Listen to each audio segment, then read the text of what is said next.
Title: The Shadow over Montgomery, The Last Call. The town of Montgomery, Virginia, had always been a quiet, almost forgotten corner of America. Small houses with white porches, fences hiding fruit trees, and just one traffic light in the center. But in this town, where time seemed to stand still, something happened that no one expected.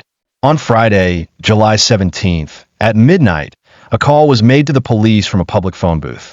Dispatcher Jenny Hudson, a young woman with a voice people trusted, picked up the phone. 911 dispatch, what's your emergency? There was no response, just heavy breathing and a faint whisper. He's back. Who's back? Sir? Ma'am. Jenny's voice tightened, but instead of an answer, just a click, and the line went dead. The next morning, Sheriff Richard Copeland arrived at the location of the call. The phone booth was empty, but nearby, lying on the pavement, was something that changed everything. A black and white photograph. It showed a group of students in front of Montgomery High School. On the back, written in faded ink, 1974. Final class. The problem was this photo was well known. Every student in that graduating class had died. They perished in a fire that consumed the school building. The official story had never been questioned. Until now, the return of Jonathan Miller. The next day, Jonathan Miller arrived in town, the son of one of the students who had died in the fire. He was nearly 50 now, living in Baltimore, working as a private investigator. He had never returned to Montgomery. But that night, he had a strange dream. His father stood in front of the burning school and said just one word: truth. "Are you sure you want to come back here?" asked the cashier at the gas station, her eyes full of concern. "This town doesn't forgive." "I'm not here for forgiveness," he replied. "I'm here for the truth." The first clues began to form a strange puzzle. Old documents and interrogation records from 1974 revealed inconsistencies. The school had officially closed 30 minutes before the fire, so no one should have been inside. Yet 16 bodies were found in the gymnasium. No screams, no survivors. The basement that didn't exist. In an old newspaper archive, Jonathan found a mention of a basement in the school that no one ever entered. It supposedly stored old sports equipment. He contacted Jenny, the dispatcher, and the two of them went there at night. They broke the rusty lock. The basement was much larger than expected, and on the walls, drawings. Childlike, innocent at first, suns, houses, trees. But one section sent chills through their spines. A black faceless figure towering over students lying on the ground, as if asleep. "This can't be a coincidence," whispered Jenny. "It feels like a warning." The secret diary. In a crate tucked in the corner of the basement, Jonathan found an old diary. On the cover, Rachel Stern, grade 12B. She had perished in the fire. He began reading. The entries pointed to a horrifying discovery. The students had been part of an experiment. Someone, possibly a teacher or the school principal, had subjected them to a psychological test. They were locked in isolation overnight, without light, windows, or food. Complete silence. The final entry read, "He promised we'd come back, but now we can't hear each other. Time has stopped, and he said he would open the door again. In 50 years.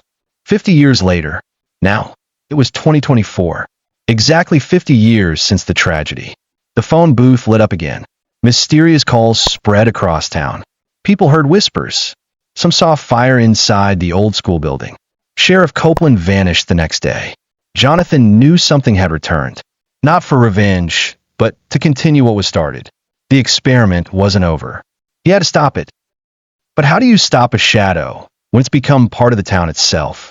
The first night, the sun had barely set when Montgomery seemed to shift. The air felt heavier, the streets quieter, as though the town itself was holding its breath. Jonathan parked his car near the old school, its burned and blackened shell still standing after all these decades. It had never been demolished. Some called it a monument to tragedy, while others whispered that no one dared touch it because of the curse. Jenny met him there, flashlight in hand. Her face was pale, but her jaw was set with determination. "The calls haven't stopped," she said, glancing nervously over her shoulder. "People are reporting whispers in their houses. One woman said she heard a child laughing in her kitchen, but she lives alone. Jonathan sighed, feeling the weight of both time and dread pressing against him. We need to find the source. If that diary was right, something is going to happen tonight.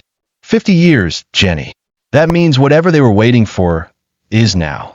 They pushed open the rusted doors of the school. Inside, the smell of old ash and damp would fill the air. Their flashlights cut through the darkness, illuminating torn posters of long-forgotten school events. Spring Dance 1974. Graduation week. It was like stepping into a frozen memory. Suddenly, Jonathan froze. There were footsteps, not echoes from their own, but distinct, deliberate steps from the second floor. They exchanged a glance. Jenny whispered, "There's no one else here, right?" Jonathan didn't answer. He just gestured for her to stay quiet, and they began climbing the charred staircase. Halfway up, they found something that made Jenny's hand fly to her mouth. It was a row of fresh handprints smeared in black soot along the wall. Small handprints, like those of teenagers. "Impossible," Jenny muttered. Then, a voice, soft and childlike, floated through the air. "We waited for you." Jonathan gripped the flashlight tighter. "Who's there? Show yourself." The silence that followed was worse than the voice. It was suffocating, like the walls themselves were listening. When they reached the second floor, the hallway ahead was different. The burned wood was gone. The hallway looked clean, almost new, as if they had stepped back in time. Lockers lined the walls. A bulletin board read, "Welcome class of 74. Jenny stumbled back. "Jonathan, this isn't possible." Jonathan's breath caught in his throat. "I think we're inside the experiment. The hallway that shouldn't exist." Jonathan and Jenny stood frozen in the hallway of a school that no longer existed. At least not like this. The air was different here, warm, still, and heavy with something ancient. The light from their flashlights dimmed unnaturally, as though the space itself resisted being seen. Down the corridor, a door creaked open slowly on its own. Room 213. Rachel Stern's homeroom. Jonathan stepped forward cautiously, every inch of his body alert. Jenny grabbed his arm. "This feels wrong. Like we're not supposed to be here." "We are here," Jonathan said, voice steady. "And I think this place wants us to see what happened." They entered room 213. The desks were perfectly arranged, as if waiting for students who hadn't arrived in 50 years. The chalkboard was clean, except for one phrase written in a tight, careful script. The door never closed. You just forgot where to look. Suddenly, the air dropped 10 degrees. Behind them, a desk slammed shut. Jenny spun around, her light catching movement. A shape, a figure, stood near the teacher's desk. It looked like a boy, no older than 17. His features were blurred, like smoke and memory, but the sadness in his eyes was unmistakable. "Who are you?" Jonathan whispered. The figure raised a hand and pointed at the floor. Jonathan looked down. Beneath their feet, scratched into the wood, were dozens of names. All 16 students who had died. And next to the last name, Rachel Stern, was something new, freshly etched, and glistening like wet ink. Jonathan Miller. His stomach turned. Jenny read it too. No, this can't be right. The figure spoke. The voice was layered, like more than one person speaking through. He needed 16 minds, but only 15 stayed. One escaped. The door opened tonight, so he could return and find us. Ush. Jonathan's pulse pounded. You mean me? The lights flickered. The walls of the classroom groaned like they were braked. Hing, you were supposed to burn with us.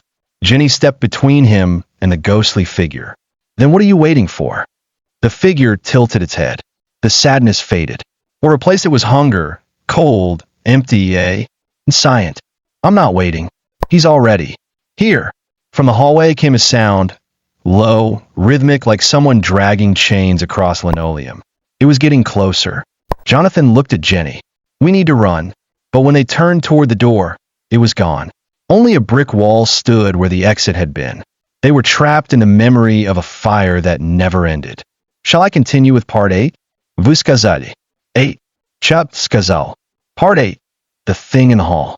The dragging sound outside grew louder. Slow, methodical, as if it had all the time in the world. Jenny backed up until she hit the far wall of room 213, her flashlight flickering in her trembling hand. Jonathan tried the windows. They wouldn't budge. They weren't even real glass. Just painted illusions, part of whatever this place had become. This isn't the past, he said breathlessly. It's a memory built to trap us. A loop. The dragging stopped.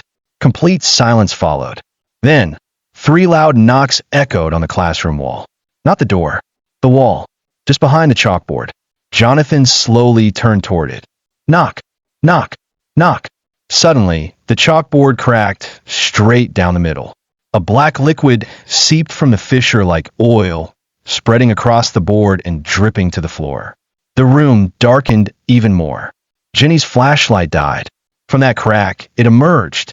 Not a person, not a shadow, something in between. It slithered out of the wall like a slick mass of smoke and bone, rising tall, taller than any human. Its face hidden by a veil of black gauze that fluttered without wind. Jonathan froze. He'd seen this figure before, in Rachel Stern's drawing in the basement. The faceless one. It turned to, warned him. 16 minds. It whispered in a voice that sounded like wind through a grave. One survived. You left us. To burn. I was a child. I wasn't even in the school. Jonathan yelled. But the thing stepped forward. Each step left behind a trail of darkness on the poly. Shed floor. You were chosen. You dreamt what they lived. Your father opened the door. You kept. It open. Suddenly, Jonathan's mind filled with visions. Flashes of the night in 1974. Students banging on the gym doors, flames licking the walls, smoke curling like fingers around their throats. A man in a coat, watching through a small glass window. His father, watching, not helping. Jonathan stumbled backward. No, that can't be true. Jenny grabbed him. Jonathan, whatever this is, it feeds on guilt. Regret. That's how it keeps them here. The faceless one roared. Not a scream, but a sound like reality tea. Earring apart. You will take your place. 16 again. Balance. Will return. From every desk in the room, black smoke began rising. Forms emerged. Half-formed teenagers, their faces twisted in sadness and rage. Rachel, Peter, Marcus, Lillian, all of them. One by one, they whispered, "Burn with us." The walls of the room began to melt, the floor cracking, revealing embers beneath. Jenny turned to Jonathan, shouting over the growing roar. "We're not dead. We can get out. If we find the way the first one escaped, your father's door." Jonathan nodded, gripping her hand. "Then we're not giving this place what it wants." They turned toward the back of the room where the teacher's closet used to be. But now, there was a staircase, one that hadn't been there before. A staircase going down, lit by a cold blue glow. Without hesitation, they ran toward it, just as the faceless one let out a soundless shriek that shattered every window in the school. The staircase below. The moment Jonathan and Jenny crossed the threshold into the hidden staircase, the noise above ceased, as though the world they'd left behind had been sealed away like a coffin lid slamming shut. The blue glow pulsing from below was cold, almost surgical, casting long shadows that danced along the cracked walls. They descended, each step groaning under their weight. The air changed as they went deeper. It smelled like old film, burnt wires, and, oddly, chalk. As if they were not going into a basement, but deeper into a memory, a place preserved outside time. Why would the staircase go down? Jenny whispered. Because the truth was buried, Jonathan answered. Literally, they reached the bottom, where the staircase opened into a vast underground chamber. It wasn't made of bricks or stone, but polished white tile. Too clean, too perfect, like a hospital wing built beneath the ruins of school. Fluorescent lights buzzed above, flickering just enough to make them uncomfortable. Along the walls were windows, one-way glass. Behind each window, dim figures shifted. Students, dressed in outdated clothes, frozen mid-motion. Some stared blankly at the glass. Others sat at desks that weren't really there. It was like watching flickering footage from an old film reel, skipping every few frames. Jenny stepped forward, pressing her hand to the cold glass. They're stuck in replays. Jonathan moved toward a dusty control panel with broken buttons and cracked screens. One of them blinked faintly, labeled Subject 16, J. Miller. His fingers hovered over it. Suddenly the screen came to life. A grainy black and white video flickered on. A small boy, 8 years old, sat in a room filled with mirrors. He wore a hospital gown. Behind him, a man in a lab coat took notes. The man turned. Jonathan gasped. "That's my father." The audio clicked on. Subject appears responsive. Continued exposure to experimental resonance frequencies shows promise. Cognitive bridge between Subject 16 and Phase 4 group is holding. He's dreaming their LAST moments now. Jonathan stumbled back, sick with the realization. His father hadn't just been a teacher. He had been part of it. "I wasn't outside the experiment," Jonathan muttered. "I was the experiment. They used me to link to the others, to keep them contained." Jenny stared at him. "That's why the faceless one said you were the one who kept the door open." The screen shifted. AF.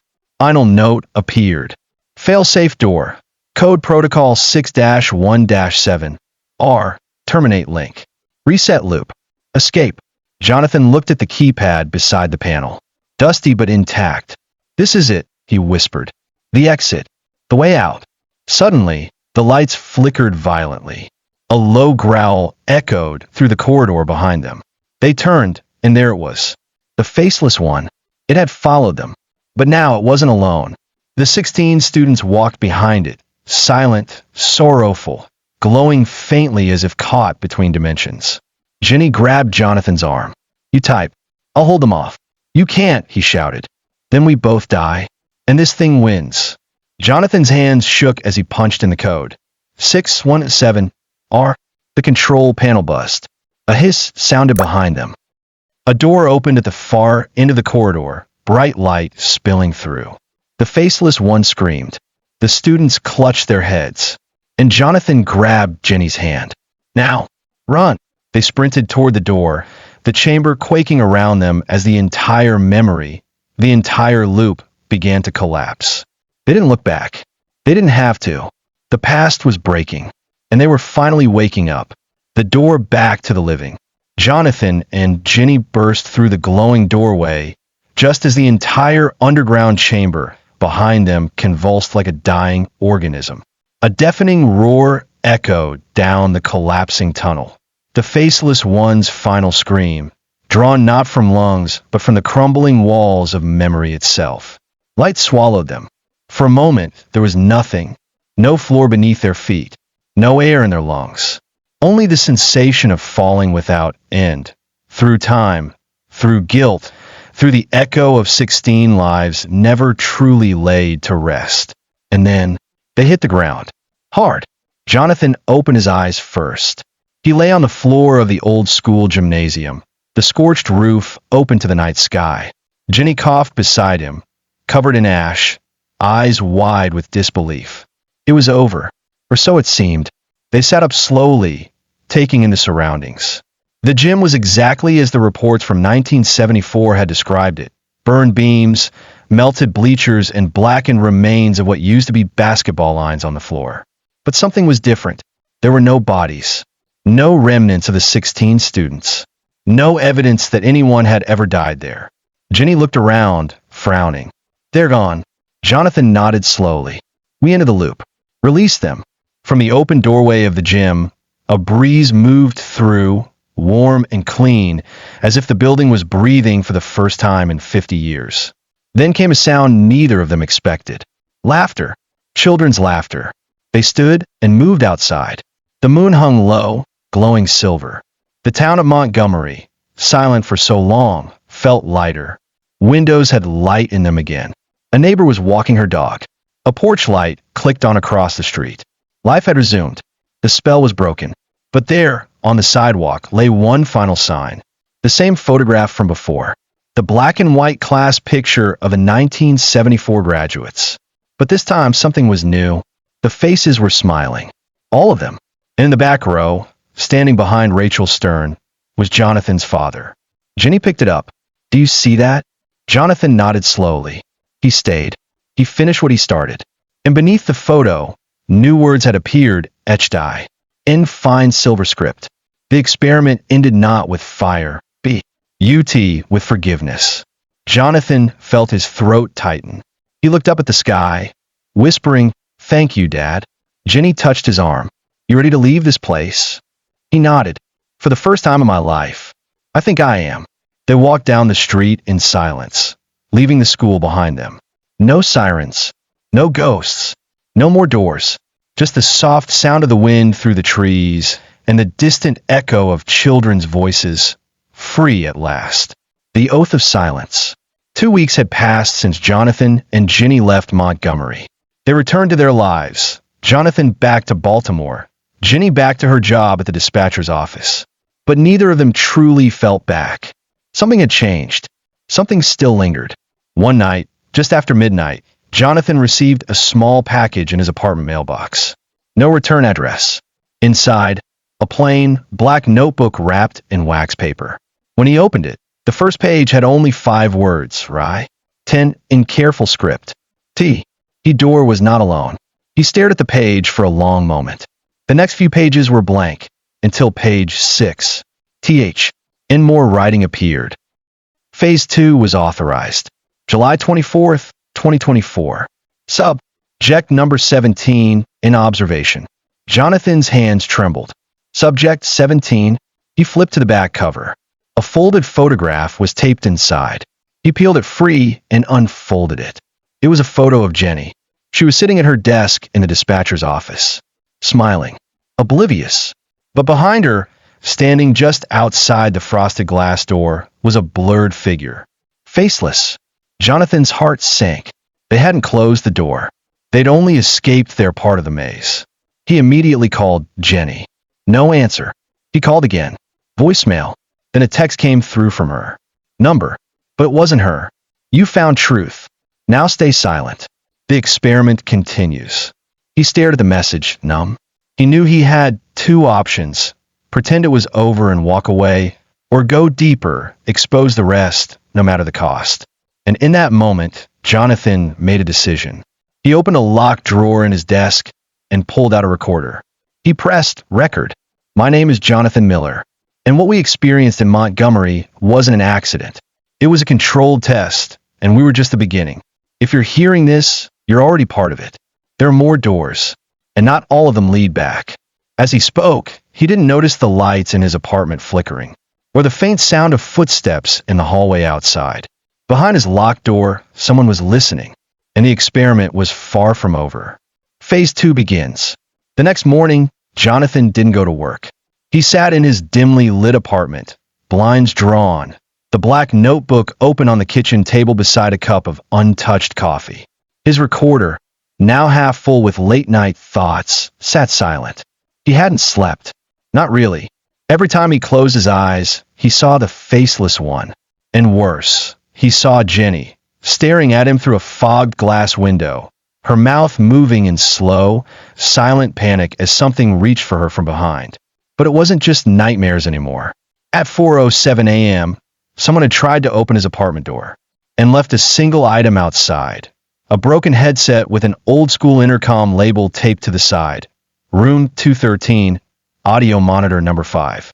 They were watching, listening, still running the experiment. Jonathan turned back to the notebook. The next entry had changed, as if someone was writing I in it while he wasn't looking. Phase 2 initiated in Region Alpha. Recruit selected. Hudson, Miller, Cole KS. Turn. Echo units mobilizing. His chest tightened. K. Stern. The last name chilled him. Rachel Stern had died in 1974. Or had she?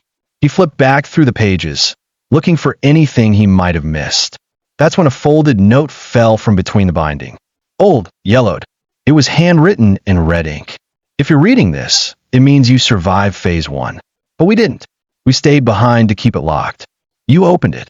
Again, there are other sites, other subjects. This goes beyond Montgomery. If you want to shut it down, go to Station 9, the old radio tower near Harrow Ridge. You'll find it. Swears. But you won't be alone. At the bottom, a single set of coordinates. 38.3159 degrees north, 79.8482 degrees west. He checked the map. A forgotten ridge in rural Virginia. Abandoned, overgrown, and off the grid. He didn't hesitate. He packed his gear. Flashlight, batteries, a tape recorder, and a photo of Jenny with the faceless one in the background. Before leaving, he sent a secure message to an encrypted forum he used during his early years as an investigator. Just 3 words. Phase 2 active. Then he disappeared. Harrow Ridge was 3 hours away, and not a single bar of cell signal reached the gravel roads that led into it. As he approached the radio tower, rusted, skeletal, looming above the tree line, Jonathan noticed something odd. A vehicle, parked just off the path. A sheriff's cruiser, still running. He crept closer. The badge number on the door read Montgomery County So. He opened the door slowly. The driver's seat was empty. The radio crackled softly. Unit 12 requesting backup. Static interference increasing. I think I found her. I found Hudson. She's not alone. I repeat, she's not alone. The transmission died. Jonathan froze. Someone else had come looking for Jenny too.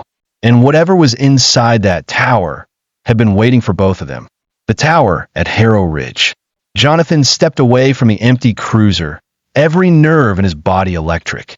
The woods surrounding the tower were dead silent. No birds, no wind, just that dense, pressing stillness. Like the forest was holding its breath. He looked up at the radio tower.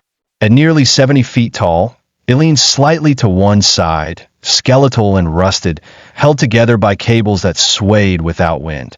The fence around the base had long been torn down, and the old control cabin at its foot stood with its door ajar, gaping like a mouth waiting to speak. Jonathan gripped his flashlight and slowly approached the cabin. Inside was darkness. Not just shadow, but that suffocating blackness that seemed to watch him back. The beam of his flashlight revealed dusty consoles, piles of old radio logs, broken dials, and a thick tangle of cables snaking across the floor like veins. But what made his skin crawl wasn't the equipment. It was the wall of photographs. Hundreds of them, yellowed with time, pinned one by one across the back wall. Children, teenagers, all wearing school clothes from different decades. Some smiling, some caught mid-blink. All of them stamped with the same red ink across the bottom. Accepted. He stepped closer, eyes scanning the faces, until he found her. Jenny Hudson, age 16, wearing a 2009 school ID tag. And right below her photo, subject number 17. Returned. No, Jonathan whispered. That's not possible. Jenny said she grew up in Fairfax, not Montgomery. He turned sharply, suddenly unsure of anything he thought he knew. And then he heard it. A soft mechanical click. The power came on. Every console lit up with blinking green lights. The speakers crackled. From somewhere behind the wall, a reel-to-reel tape deck began to spin. Jonathan stepped toward the central console, heart hammering in his chest. The monitors blinked, any after another, displaying words. Welcome back, Subject 16. Echo loop status. Incomplete. Phase 2 protocols resume.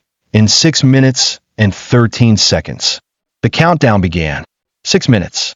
The reel-to-reel tape began to play. A woman's voice filled the room. Warp. D slowed as if pulled through time. You were never supposed to leave the loop, Jonathan.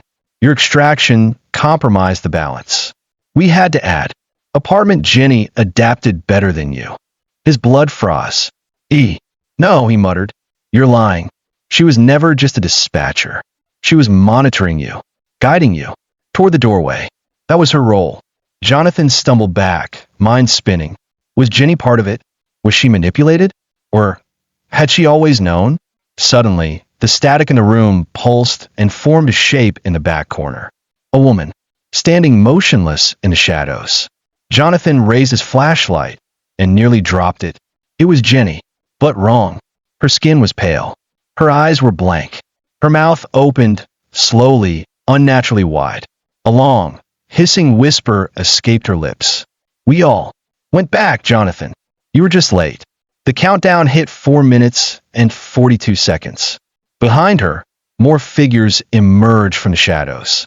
Teenagers, all from the photos. All wrong. Their mouths moved together in silent sync, repeating words only their memories remembered. Jonathan ran. Bursting out of the cabin, he sprinted toward the base of the tower. And there, embedded in the dirt, he saw something new, a metal hatch, half buried, blinking with a single red light. He pulled it open. A long ladder led downward, where the real Station 9 waited. And maybe the final truth. Without looking back, Jonathan descended. The hatch sealed itself above him, and the countdown continued. Station 9. The metal rungs were cold beneath Jonathan's hands as he climbed down into the earth. The deeper he went, the farther the light from above faded, until only the red blink of the emergency beacon below remained. 3 minutes and 27 seconds. The countdown echoed in his mind with every breath. He didn't know what would happen when it hit zero. A reset? A collapse? Another phase? But he knew one thing. He had to find a control core. The shaft finally opened into a narrow hallway carved into solid rock. Unlike the decayed cabin above, this space was different, colder, industrial. Fluorescent tubes hummed softly from the ceiling, and the floor was made of reinforced steel. Panels. Faded stenciling on the wall read, U.S. Experimental Research Network, S. Station 9. Authorized access only. EST 1967. Jonathan turned a corner and froze. There, behind a thick observation window, was a room bathed in sterile blue light. And inside, a boy sat strapped to a chair, no older than 10.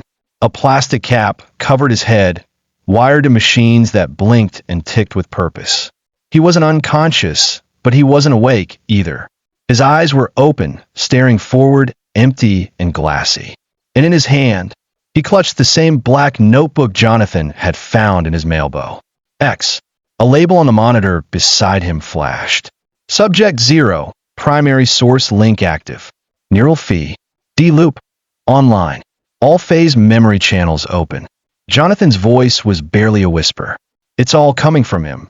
Suddenly, a speaker overhead came to life. A voice he hadn't heard in over 20 years. You finally made it, son. Jonathan spun around.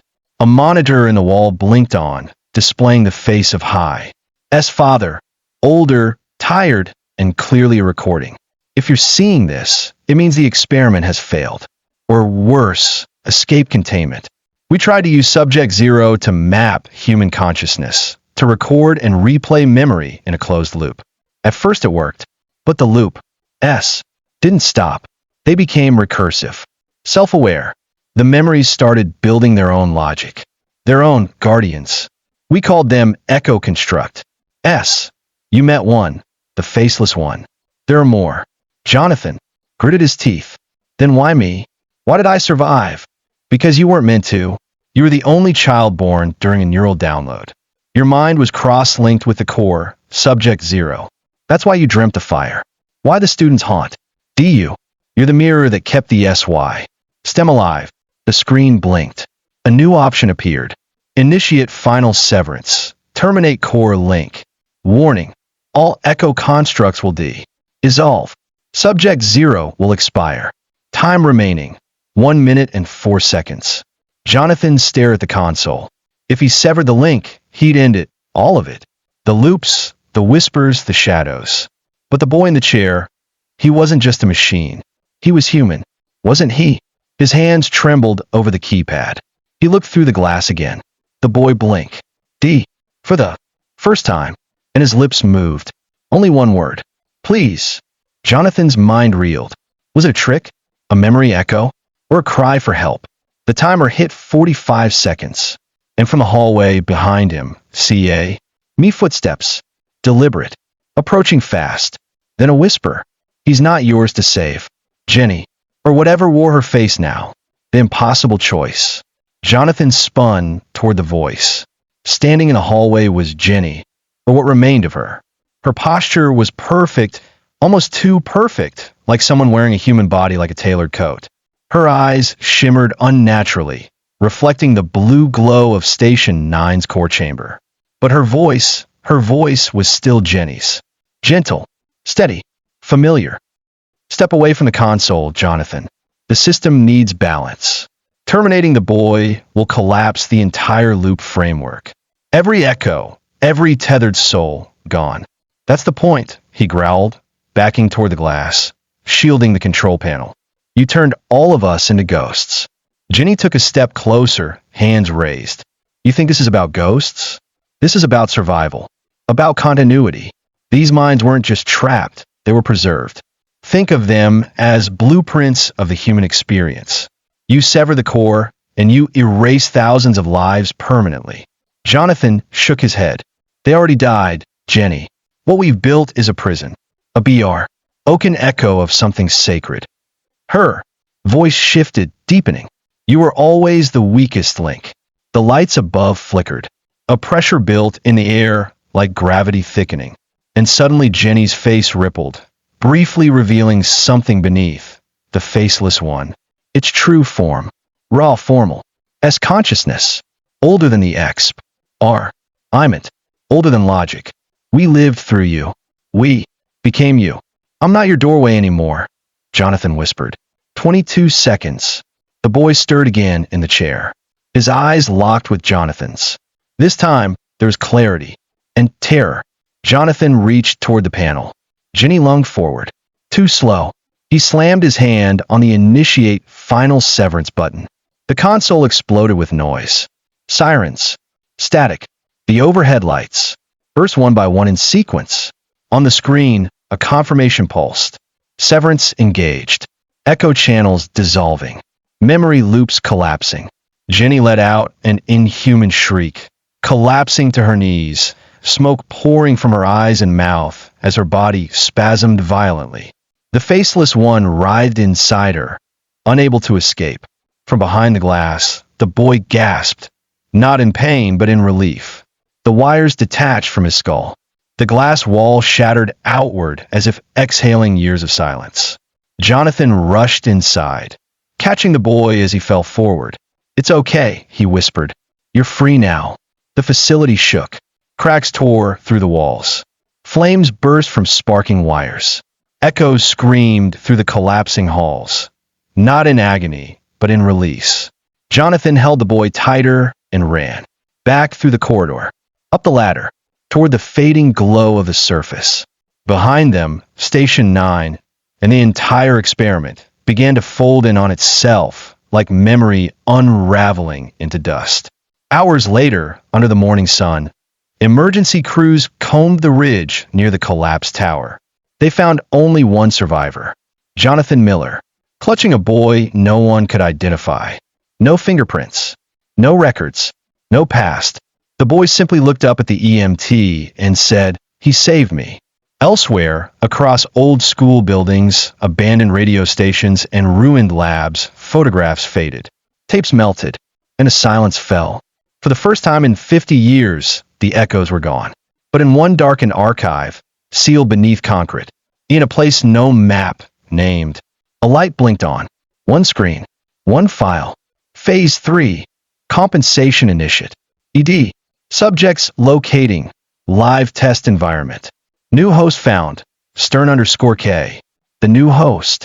The rain fell steadily on the concrete ruins of what had once been Ashburn Institute, a forgotten research annex 3 states away from Harrow Ridge. Hidden under government shell companies and sealed since the early 80s, it had been presumed abandoned. But deep beneath its surface, in a chamber untouched by time, something had awakened. A red screen flickered to life. A biometric scan completed. And name appeared. K. Stern active. Subject 18. Cognitive sync 97.8%.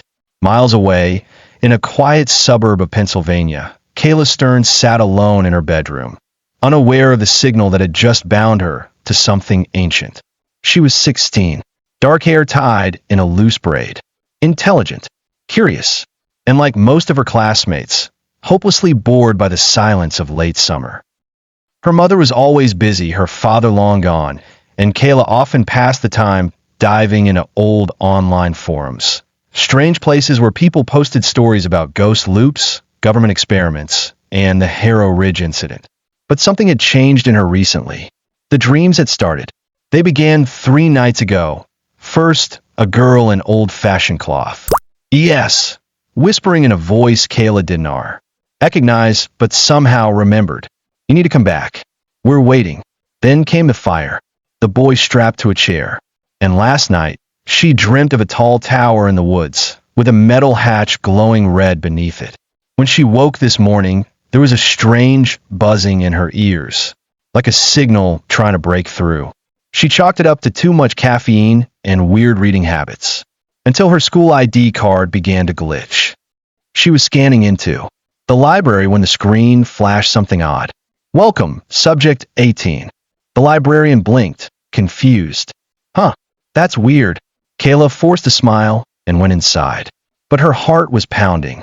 That night, she received a text from a number not in her contacts. It contained only 3 things. A GPS coordinate near the woods on the edge of town.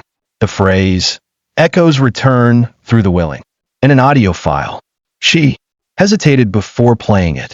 And then she heard his voice, Jonathan Miller's. If you're hearing this, you've been marked. You're not crazy. You're not dreaming. They're real, and they're not finished with us. They need a new mirror, someone who sees the memories be. UT doesn't yet belong to them. That's you. Kayla Stern. Your blood remembers. She dropped the phone. How the hell does he know my name? But in her bones, she knew. This was no longer a story online. It was her story now. Back at Ashburn Institute, the experiment resumed. The servers hummed. The Maury stirred. And through miles of dark cable, the system W whispered to itself. Stern linked. Loop integrity restored. Phase 3 begins. And in the reflection of Kayla's bedroom mirror, a figure watched. It had no face, but smiled anyway. Bloodline protocol. The next morning, Kayla Stern stood at the edge of the woods behind Lincoln High School, GPS still open on her phone. The screen displayed a flashing dot less than 500 feet ahead, right where the tree line thickened and all traces of the town faded behind her. She hesitated. All night, her Dre, AMS had, B, and consumed by firelight, T, and whispering voices. One name kept repeating. Stern, the first and the last. That morning, she had searched her mother's closet and found an old lockbox, buried beneath blankets, sealed shut with a metal code wheel. The combination was carved into her dream. 6-1-7R. She entered it without thinking. Inside, faded letters, old hospital records from the 1970s, and one photograph that made her knees buckle. It was a picture of Rachel Stern, her great-aunt, the girl who had died in the Montgomery High fire. Only in this photo, she was older. Not a teenager, but in her 20s. Dressed in a hospital coat. Standing beside a young boy in a chair, subject 0. At the bottom of the photo, written in rushed ink. She stayed in the loop. She learned how to walk through it. Kayla's mother had lied. Their family hadn't just survived the experiment. They had been part of it. Now, with the woods ahead and the truth unraveling behind her, Kayla took a deep breath and stepped between the trees. The signal on her phone grew stronger. The dot blinked red. She followed it until she reached a clearing, overgrown with vines, but clearly unnatural. In the center, half buried in OSS, was a metal hatch. She brushed away the dirt and saw the words etched on the plate. Station 12, mirror node. Active. Suddenly, her phone lit up again. A feed began to autoplay. It was Jonathan Miller, but this time he looked older, worn, tired. If you're seeing this, the system found you. That means you're connected by blood. Rachel Stern didn't die in the fire. She became the first mirror host. Her mind stretched, ched between loops until it broke. But she left keys. And you, Kayla, you're one of them. He leaned in closer to the camera. Do not trust anyone who finds you first. If you see her, the one, with your face, run. That's not you. That's what they built to keep you from remembering. Kayla looked up, heart pounding, and froze. Across the clearing, standing at the edge of the trees, was a girl. Her age, her build, even her hairstyle. Identical, but she didn't blink. She just tilted her head. Kayla backed away slowly. Then the girl smiled. A wide, unnatural smile. And charged. Kayla turned and sprinted for the hatch. She pulled it open and dropped inside just as the figure lunged at her, slamming into the metal and letting out a screech that was not human. Inside, Kayla fell hard into a corridor. Lights FL. Ickered on automatically. Cool blue. Silent. Endless. A single message glow. Ed, on the far wall. Welcome, Stern. Protocol unlocked. Would you like to view your memories? Kayla's hand hovered over the glowing console. Behind her, the hatch sealed shut. She was inside now, and the past was waiting. The mirror room. The corridor inside Station 12 was unlike anything Kayla had seen or imagined. Seamless walls made of silver blue alloy reflected her image faintly, warped just enough to feel wrong. No dust, no decay, no sign that the place had been abandoned. As she moved forward, the glowing message on the wall followed her in ghostly text. Would you like to view your memories? She reached the end of the hallway, where a circular door slid open with a hiss. The room beyond was round, dome-shaped, and lit from beneath the floor, but it wasn't the architecture that stopped her cold. It was the mirrors. 6 of them, floor to ceiling, positioned in a ring. Each one shimmered not with reflection, but with motion. Like water held vertical, like portals into other times. The console in the center pulsed with her name. Kayla Stern, genetic match confirmed. Access to Rachel_S protocols granted. She swallowed hard and stepped toward it. One of the mirrors blinked, and a scene filled its surface. A high school hallway. Students in bell-bottom jeans and Letterman jackets moved in black and white. A girl walked among them. Rachel Stern, smiling, confident. But as she passed the camera's perspective, her smile vanished, replaced by a grim, focused stare. She looked directly at Kayla. Kayla flinched. The console blinked.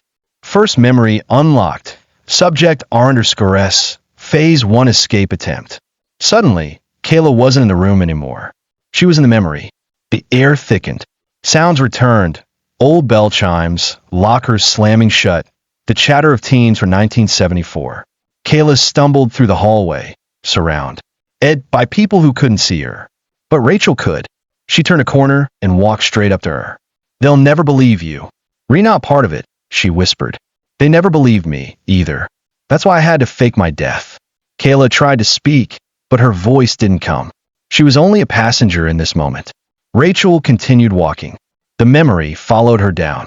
A dark staircase Kayla didn't recognize. She passed lab doors, control rooms, students wired to machines. The experiment was never about memory preservation, Rachel said. It was about containment. The echoes aren't recordings. They're sentient reflections, psychic constructs born from trauma, from fear. They reached a chamber with dozens of blinking lights, and in the center, the first mirror node. Rachel looked back, right through Kayla again. Ewan, D.I. share blood. That's why you were called. The cyst. M always reaches for family when it loses stability. She turned toward the mirror and placed her hand on it. But they didn't account for inheritance. You're not a subject, Kayla. You're a key. The lights burst, and Kayla was ripped out of the memory like a wave crashing through her brain. She hit the floor of Station 12, hard, gasping for breath. The mirrors around her flicker violently, and a new prompt appeared on the console.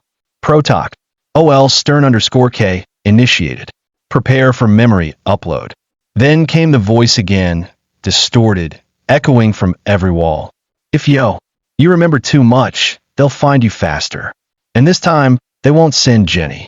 They'll send the replicator. A chill ran through her spine, and somewhere far away, back in Harrowry, Dage, Subject 0 opened his eyes for the first time in weeks. She's in, he whispered.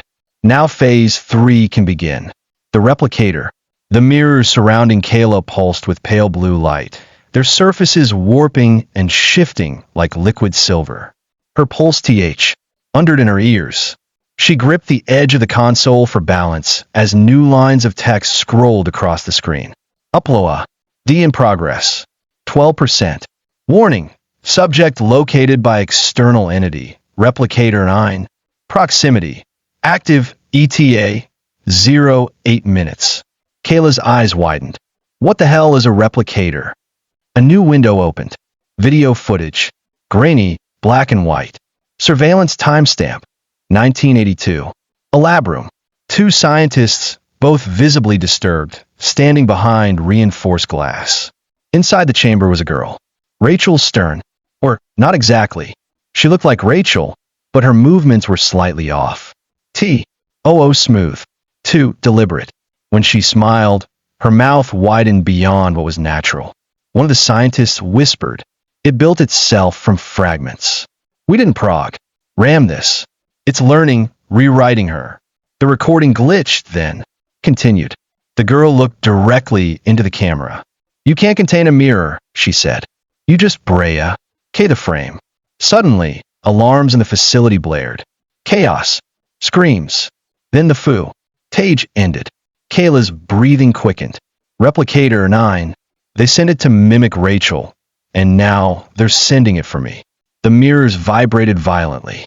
From behind the console, one of the mirrored walls began to split open, revealing a narrow access hallway. The system spoke in a new voice, no longer cold and mechanical, but human. Feminine. Calmer. Kayla, my name is Orla Stern, your grandmother's sister. I helped Rachel escape once. I can help you now. Yo, you must go. The replicator's not a person. It's everyo. Any you fear. It pulls from what you remember and what you try to forget. Kayla looked toward the hallway. Where does it lead? To a vault beneath them. Roar Node 3. Rachel hid something there. A core. The only part of herself she was able to sever before the system took control. Destroy it, and you sever the line. But be warned, the replicator will follow you inside. It must mirror your descent to reach you. Kayla didn't hesitate. She grabbed her backpack, secured the black notebook inside, and sprinted through the opening. The hallway lights flickered red now, warning of the approach. Behind her, the mirror room's console flickered with one final log entry. Subject 18 in transit. Replicator mirror engaged. Stern loop compensation at critical mass. Meanwhile, across the country, Jonathan Miller sat in a quiet library under a false name. He hadn't slept in days. He'd been tracking Acti. VD from door. Meant nodes. That had suddenly deactivated. Now, a new signal pulsed through the network. A name he hadn't heard in decades. Kayla Stern. And worse. Replication active. His hands trembled as he lifted his phone. He typed only one word to his encrypted contact group. Run. Back inside the subnode corridor, Kayla slowed as the walls narrowed. She could feel something behind her, a presence that wasn't walking, but gliding, imitating, following her breath, her thoughts. She passed an old mirror bolted to the wall, and in the reflection, she saw herself. But the other version didn't move exactly when she did. It smiled first. Descent into memory. The passage leading to Mirror Node 3 grew colder with every step. The walls narrowed, the silence deepened, and the soft red glow overhead dimmed to a pulse, slow, steady, like a heartbeat. Kayla walked carefully, her hands brushing the metallic panels as she descended the spiral ramp. Her mind was racing, but her body moved on instinct. She had no map, no weapons, no idea what she would find at the bot. Tom. Only Rachel's voice echoing in her head. They won't come as monsters. They'll come as people you trust. That's how the mirror wins. Suddenly, the corridor opened into a chamber unlike the others. It was wide, circular, clean. At the center of the room was a glass column surrounded by 6 dormant screens. Inside the column floated a small black cube suspended in blue light. Symbols etched across its surface shim. Read faintly. A message blinked on the far wall. Core memory. Rachel Stern. Segment 3A. Warning. Removing core will trigger Lou. P collapse. Kayla stepped forward, her voice shaking. What is this? Orla's voice returned, distant but clear, through an overhead speaker. That's the last unclaimed part of Rachel's consciousness. It was locked down in Phase 1, but never destroyed. If the system gets it back, it can rebuild her as a permanent host. If you'd destroy it, the loop ends for good. Boo. T will be caught in the collapse. Kayla's breath caught in her throat. If I take it, will she be free? Yes, Orla replied. And so will you. But another voice spoke next. Behind her. Familiar. Soft. Careful. Kayla?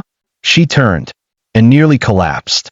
Her mother, dressed in the gray sweatshirt she always wore at home, holding a cup of tea, looking confused, concerned, human, too human. Kayla, what are you doing down here? You're scaring me. Kayla didn't move. You're not real, she whispered. The woman's eyes softened. Baby, it's okay. You've just had a bad dream again, haven't you? Come on, we'll go home. Your father's waiting. Kayla's head snapped up. My father died when I was 6. The woman's smile didn't fade. It's simply why, Dean. Past what should be possible. The eyes stayed calm, but the skin around them began to ripple, like the illusion was struggling to hold its shape. We only need you to come closer, the creature whispered. Then its form fractured, bones cracked and folded, limbs stretched, and reversed. The being twisted into a perfect copy of Kayla herself, Sam. His shoes, same braid, same backpack, but empty, mirror-eyed, without breath. We are you, it said, and if you destroy the core, you destroy yourself. Kayla stepped back toward the console. Then I guess we both go down. She slammed her hand on the release mechanism. The column hissed, opening like a flower. The cube dropped into her hands, ice cold, vibrating like it held a trapped scream. The replicator launched. Kayla threw the cube against the floor with all her strength. A white flash exploded outward, so bright, so sharp, it felt like reality itself cracked. The replicator let out a screech, high digital, distorted, before disintegrating mid-leap into ash and light. The SCRs melted, the mirrors above shattered. And far away, in every S, Tachyon still humming with leftover energy. The signals blinked red and then flatlined. Loop dissolved. Subjects released. Memory network decommissioned. Kayla woke up on a hill just outside her town. It was morning. Birds chirped. Cars drove by on the highway.